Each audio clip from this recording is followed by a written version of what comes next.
आइए स्टूडेंट, आज समझते हैं फंड बेस्ड अकाउंटिंग। ये बेटा बहुत ही इम्पोर्टेंट टॉपिक है नॉट फॉर प्रॉफिट ऑर्गेनाइजेशन के अंदर।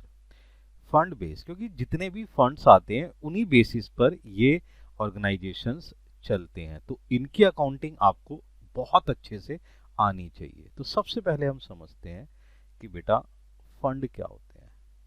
तो fund means amount received by a not for profit organization.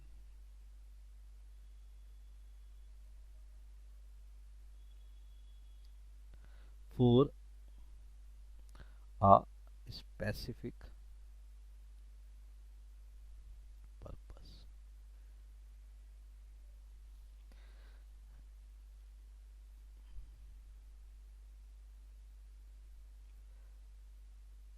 बहुत ही ध्यान से समझिए, नॉट फॉर प्रॉफिट ऑर्गेनाइजेशन में जो भी फंड रिसीव होता है, किसके लिए रिसीव होता है बेटा? स्पेसिफिक काम के लिए, कोई भी स्पेसिफिक पर्पस के लिए पैसा आपको रिसीव्ड होता है, तो उसको आप क्या बोलते हैं बेटे? उसको स्टूडेंट्स फंड बोला जाता है। ध्यान से समझिएगा, फंड बेस्ड अकाउंटिंग में उसे फंड बोला जाता है। तो उसके बाद समझिए, fund amount along with the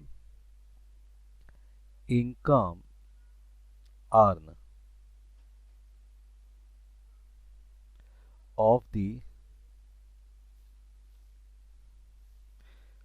की जगह मेरे स्टूडेंट ऑन दी करते हैं, on the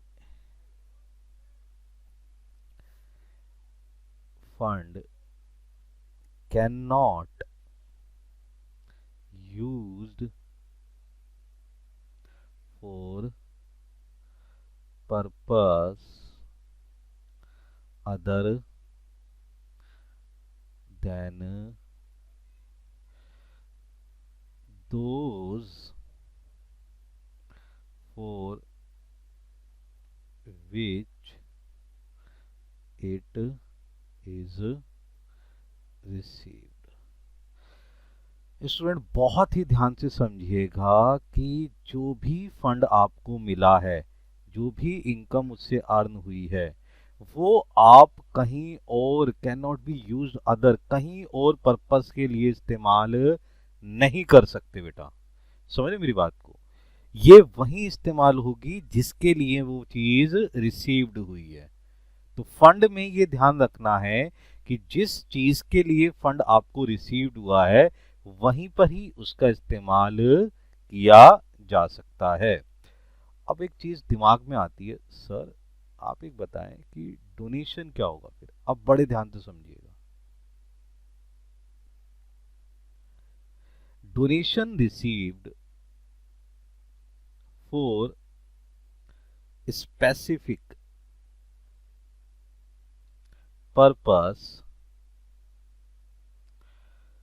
are credited to a separate fund account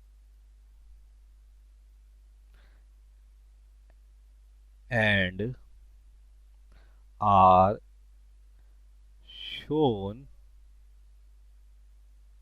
in the liability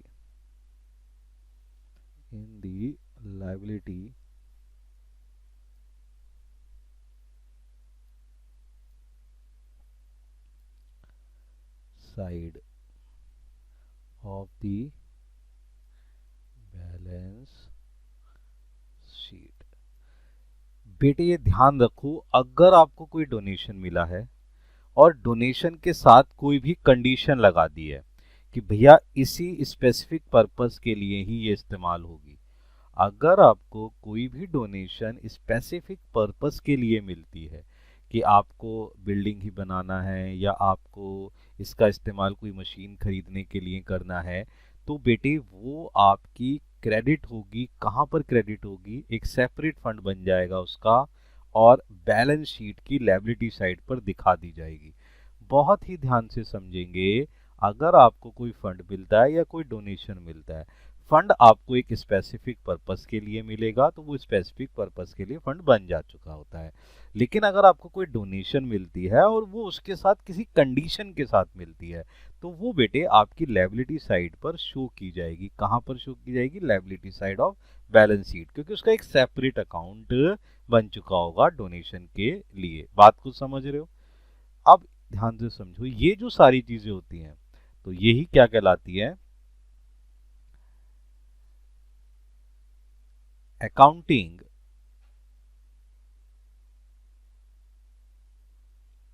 when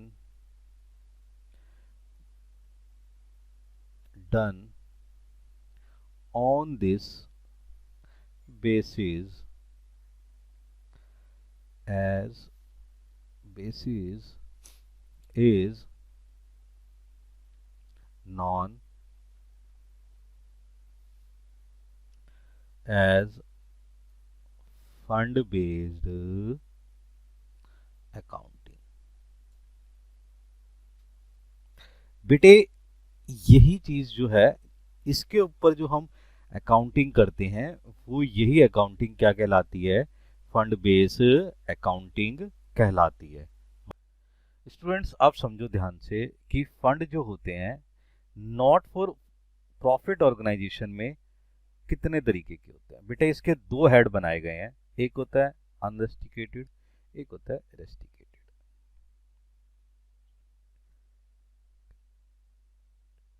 अब बड़े ध्यान से समझो, जिसके लिए आपको किसी भी तरीके की कोई भी पाबंदी नहीं लगाई गई है। Unrestricted fund, the fund use the which is not restricted. C है स्टार्टिंग, ये क्या होता है? Stating differently management can be use amount the fund considered. कहीं पर भी अगर हम इसका इस्तेमाल कर सकते हैं, कोई भी फंड है अगर आपको उसके ऊपर कोई कंडीशन नहीं लगाई गई है तो उस फंड को आप कहीं पर भी इस्तेमाल कर सकते हैं। उसके ऊपर आने वाली इनकम आपकी इनकम कहलाती है। समझ रहे हैं मेरी बात को? ये किस तरीके के होते हैं? ये जैसे जर्नल फंड हो गया, आपका कैपिटल फंड हो गया। सही है जी। The fund is known as general fund, capital fund. ये आपके क्या होते हैं? सरप्लस में ऐड किए जाते हैं और डेफिसिट से माइनस किए जाते हैं। तो ये ध्यान रखिए कि जिस भी फंड पर कोई भी कंडीशन नहीं लगाई जाती, आप उसको किसी भी तरीके से इस्तेमाल किया जा सकता है। उस पर होने वाले इंटरेस्ट की इनकम वो आपकी इनकम कहलाती है। बात को ध्यान से समझिएगा कि अगर आपको उसके ऊपर कोई भी इनकम रिसीव्ड हो रही है तो वो क्या होगी? आपकी इनकम कहलाई जाएगी। लेकिन दूसरी तरफ अगर आपको क्या है मेरे बच्चे? सही है, रेस्टिकेटेड की जगह रेस्टिकेटेड फंड है जिसके ऊपर कंडीशन लगा दी गई है। अगर मैनेजमेंट ने को कोई भी फंड अगर मिल रहा है, fund the use which is restricted either by the management और by a donor for a specific purpose, ये किसी भी तरीके से आपको पैसा मिला है और उस पे कंडीशन है कि आप इसका इस्तेमाल इसलिए ही करें, तो आप ये ध्यान रखिए कि इस पर होने वाली इनकम जो भी होगी वो आपकी कैपिटल है और एक्सपेंडिचर की तरह है। तो ये आपका कहां पर आएगा? ये आपका लायबिलिटी साइड्स पर शो किया जाएगा। अगेन बच्चे ये इनकम साइड से चली जाती है, इस पर होने वाली इनकम, और इस पे होने वाली इनकम्स कहाँ चली जाती हैं? आपकी उसी फंड में ऐड हो जाती हैं। ये कई तरीके के होते हैं बेटे, गवर्नमेंट फंड हो गया, एंडोनमेंट फंड हो गया, एन्यूटी फंड हो गया, लोन फंड हो गया, प्राइज फंड हो गया, या स्पोर्ट्स फंड हो गया। इस तरीके के जो भी फंड्स होते हैं वो रेस्टिकेटेड फंड होते हैं। एक एक करके समझने की कोशिश करते हैं। जैसे सबसे पहले आपने क्या समझा? गवर्नमेंट ग्रांट के बारे में समझते हैं।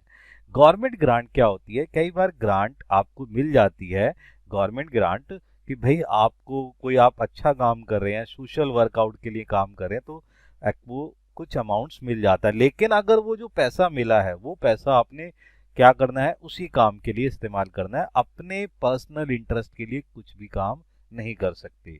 तो देखिए ध्यान से, grant received from government for a specific purpose, किस लिए मिला है बच्चे, स्पेसिफिक पर्पस के लिए, इन्वेस्टिगेटेड बाय द यूज, तो ये इन्वेस्टिगेटेड हो गया, for the purpose is granted, ये आपको ग्रांटेड है। It is the accounting in the books following in the fund based accounting, तो इसकी जो ट्रीटमेंट है वो कहाँ होगी, फंड बेस्ड अकाउंटिंग में होगी, और ये फंड बन चुका है, और ये फंड जो होगा वो लायबिलिटी साइड पर शो किया जाएगा गवर्नमेंट ग्रांट के नाम से, कि हम यहाँ पर ये पैसा हमें गवर्नमेंट ग्रांट से मिला है और हम इसका इस्तेमाल इस तरीके से कर रहे हैं। एग्जाम्पल के लिए समझो, कोई पल्स पोलियो को एनपीओ कोई चला रहा है, उसको खत्म करने के लिए तो ग्रांट मिल गया, किससे, गवर्नमेंट से मिल गया। तो जैसे पोलियो एरिडिकेशन प्रोग्राम चला रहे हैं, वो जो पैसा आपको मिला है वो आपकी इनकम नहीं है, वो क्या होगी, and the income on relating to the fund is credited, कहाँ क्रेडिट होगी, the fund while expenses are debited, ये ध्यान रखिएगा, वो क्रेडिट हो जाएगी आपकी लायबिलिटी साइड पर, अगर उसमें से जो भी खर्चा होगा वो आप उसमें से माइनस करते रहेंगे। जैसे आपको फंड मिला, मान के चलो 1 लाख रुपए, आपने उसका फंड बना लिया ग्रांट फंड, ये लायबिलिटी साइड पर हो गया। अब आपके पास मान के चलो खर्चा हो गया, ये खर्चा हो गया आपका 10,000 रुपए, तो 10,000 रुपए जो खर्चा हो गया वो आप उसे माइनस कर दीजिए, अब आपका फंड कितना रह गया, 90,000 को। तो ये ध्यान रखिए कि उस फंड में से उस चीज को माइनस कर देंगे जो उस फंड के लिए इस्तेमाल किया गया है या उसी काम के लिए इस्तेमाल किया गया, तो आपके बचा कितना, 90,000। समझ में आ गया, ये तो हो गया बेटे गवर्नमेंट ग्रांट के बारे में। इसी तरीके से आप समझो एंडोनमेंट फंड, ये फंड क्या होता है कि कई बार आपके पास किसी तरीके से पैसा आता है, it is the fund usually for a non profit और इंस्टीट्यूशन या organisation arising from the bequest of gift of the income which is devoted to a specific purpose, आपको किसी तरीके से आपके यहाँ पर कोई पर्सन्स हैं जो आपको प्रॉफिट के हिसाब से अपना गिफ्ट दे रहे हैं, कोई आपको इनकम दे रहे हैं, जो भी इनकम या जो भी चीज आपको रिसीव मिल रही है, सही है जी, लेकिन उन्होंने क्या करा, उसके लिए कंडीशन लगा दी है, तो वो जो स्पेसिफिक पर्पस के लिए कंडीशन लगी है तो वो चीज वहीं पर ही इस्तेमाल होगी, इसलिए हम उसे क्या बना लेते हैं, endowment fund. Endowment fund this is a donation with a condition, वो क्या है, एक तरीके की डोनेशन है, लेकिन किसके साथ, कंडीशन के साथ, by the donor to use only the income earn for the investment of such fund और for the specific purpose so that original donate amount remain intact. अब बड़े ध्यान समझो कि अगर आपको वो फंड मिला है या डोनेशन मिली है, उस डोनेशन के लिए कोई कंडीशन है तो आपको वहीं पर ही इस्तेमाल करनी है, आपने उसे इन्वेस्ट कर दिया, उसके ऊपर आपको अगर कोई इंटरेस्ट मिल रहा है तो वो इंटरेस्ट उसी में ऐड होगा, यानी कि अगर आपको कोई फंड है, आपने उस पे से इंटरेस्ट रिसीव करा तो वो इंटरेस्ट जो है वो उसी फंड में ऐड हो जाएगा बेटा, जो फंड की वैल्यू को बढ़ा देगा।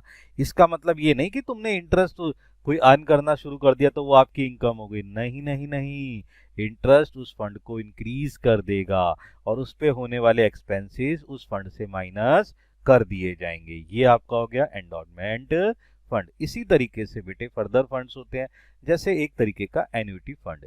ये फंड क्या होता है कि रेगुलरली आपको कोई पर्सन, कोई डोनर पैसा देता रहता है, एनुअली देता है, तो उस तरीके से पैसा आपको रिसीव हो रहा है, लेकिन ये भी एक कंडीशन के लिए अगर पैसा मिल रहा है कि आप इस कंडीशन के लिए ही इस्तेमाल कर सकते हैं। The annuity fund is stabilised when a not for profit organisation receives assets from a donor with a condition to pay specific amount. बात को समझो, कहीं पर भी कोई भी कंडीशन डोनर लगा देगा तो वो आपकी क्या बन जाएगी, लायबिलिटी बन जाएगी और उसे बैलेंस शीट पे शो करना ही पड़ेगा। Annuity is the fixed annual, वो एनुअल हो सकती है, पेमेंट है usually continue only during the life time, ये कई बार लाइफ टाइम आपको पैसा मिलता रहता है, लेकिन ये जो होता है for the specific the period specific by the owner. तो ये जो इनकम आपको रिसीव मिलती है बाय द डोनर, वो आपका क्या कहलाता है? एन्युटी फंड कहलाता है। सही है जी। बाद में अगर वो एन्युटी फंड आप यूज कर लेते हैं, यानी कि जिस लिए वो चीज मिली है आपको, वो किस में कन्वर्ट हो जाती है? वो ऑर्गेनाइजेशन की प्रॉपर्टी में कन्वर्ट हो जाती है। बात समझ रहे हैं? तो इस तरीके की चीजें भी क्या है? आपकी एक लायबिलिटी है, ये फंड है, ये पैसा मिल रहा है आपको एक स्पेसिफिक पर्पस के लिए। बार बार समझा रहा हूं, कोई भी फंड स्पेसिफिक पर्पस के लिए मिलता है तो वो उसके लिए आपकी लायबिलिटी बन जाती है और उस फंड में ऐड करते हैं। इसी तरीके से समझो बेटा लोन फंड, अगर आपको loan is setup by grant loans specific purpose से loans purpose is higher studies, आपने क्या करा? कोई लोन रिसीव कर रहे हैं, लोन फंड है, इसका मतलब लोन की पेमेंट करने के लिए आपने फंड बना रखा है, लोन फंड, जो लोन को ही खत्म करेगा। तो वो स्पेसिफिक पर्पस आपके पास आ गया है, तो वो स्पेसिफिक पर्पस के लिए आप इसके यूज करेंगे। तो ये भी आपकी एक तरीके से क्या बन गई बेटा? लायबिलिटी। बात समझ रहे हैं?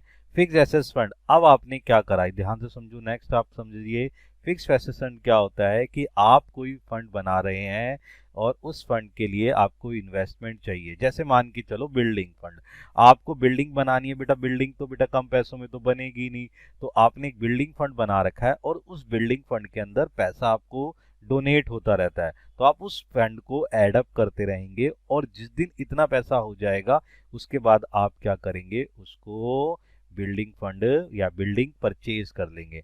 Amount invested is a fixed asset during the year transfer a capital fund. ठीक है जी। तो इसके अंदर क्या होगा? कोई भी इन्वेस्टेड की जाएगी, ठीक है, amount invested in a fixed assets during the year transfer to a capital fund, तो इसको ट्रांसफर कर देंगे किसमें? कैपिटल फंड के अंदर। तो ये ध्यान रखिए कि फिक्स्ड एसेट्स फंड क्या होता है? एक तरीके से बिल्डिंग फंड होता है, इस पे आने वाला पैसा बिल्डिंग फंड में यूज किया जाता है। जब तक बिल्डिंग यूज नहीं बनी या बिल्डिंग नहीं बनी है तब तक उस फंड में वो ऐड होता रहेगा। फिर बता रहा हूँ लायबिलिटी साइड पर इसको शो ऑफ करेंगे। इसी तरीके से बेटा प्राइज फंड होता है। कई बार कुछ छोटे छोटे ऑर्गेनाइजेशन के अंदर क्या होता है, कुछ प्रोग्राम्स किए जाते हैं, वहां पर प्राइज डिस्ट्रीब्यूशन किया जाता है, तो उसके लिए हमने क्या बना रखा होता है? Prize fund. तो उस प्राइज फंड को हम क्या करते हैं? प्राइज देने के काम पे उसे माइनस करते रहते हैं। ये वेलफेयर के लिए, contribution to welfare of the society, society में कुछ लोगों ने काम करा है, किसी तरीके से वर्कआउट करा है, उनको पेमेंट करने के लिए प्राइज फंड में से उसे माइनस करते रहते हैं। तो बड़े ध्यान से समझिए, फिर मैं समझा रहा हूं कि ये फिर एक लायबिलिटी बन गई है, क्योंकि एक फंड बन गया है जिस फंड का मेन मकसद क्या है? प्राइस को पेमेंट करना।